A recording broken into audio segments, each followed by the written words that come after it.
the self-proclaimed ascended, coughed during his morning mantra. My father's business was gutted by sundown. The guru, perched atop his mountain of self-righteousness, proclaimed, "Your father's deliberate distraction during my spiritual cleanse was a transgression.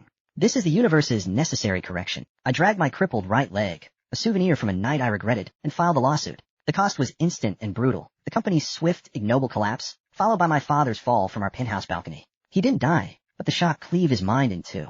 They locked him away in a sterile, padded room. In that raw pit of despair, my wife, Sherry, tossed in the final stick of dynamite. She grabbed my left leg, the good one, and leaned in, her eyes cold as chips of glacier ice. "Drop the suit. No, or you and your father can both rot in hell." It was the moment the illusion shattered. Every cruelty, every loss had been Sherry's carefully orchestrated defense of her spiritual guide. As the crushing weight of betrayal pinned me to the floor, my father's cell phone, which I'd salvaged, suddenly buzzed. On the other end was the voice of my 18-year-old self. "Dad, I finished my last final. You and Mom just keep working. I can walk home myself." That walk home. That was the day I found Sherry being jumped in a dark alley. The day I played hero. The day I earned this mangled right leg. A frantic, electric hope surged through me. I choked out a warning to the past. "Don't save her, do you hear me? Don't save Sherry. For God's sake, I'm begging you." I needed to see it. I needed to know if without my intervention, without my money and protection, she could still ascend to the heights she'd reached, leaving ruin in her wake. 18-year-old Gabe was understandably bewildered. "Sherry who? And who are you? Why do you have my dad's phone?" I fought to keep the desperation from my voice. "It's me. You? The 28-year-old version. Are you kidding me?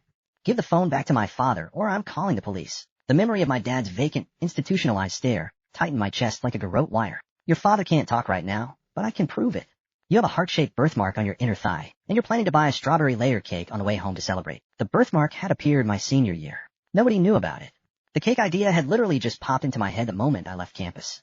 A pause stretched across the line, heavy with disbelief and dawning fear. "Then, you're really me.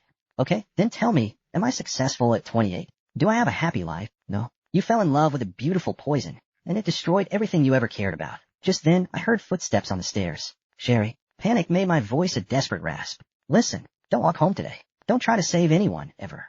That person will be the reason you're crippled, and the reason your family suffers." The basement door was thrown open.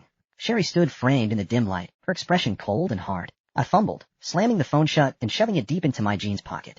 "Who were you talking to?" she demanded, her voice an icy threat. "No one," I ground out. She crossed the room, grabbed my throat, and squeezed, trying to call for help. "I suggest you save yourself the effort of resistance." A second later, her bodyguards dragged me out by the back of my collar and violently dumped me into the room she had converted into my father's makeshift wake. Elias, dressed in flowing linen robes, stood over me, holding a long, flexible switch, a cane fashioned from a slender branch, like a holy weapon.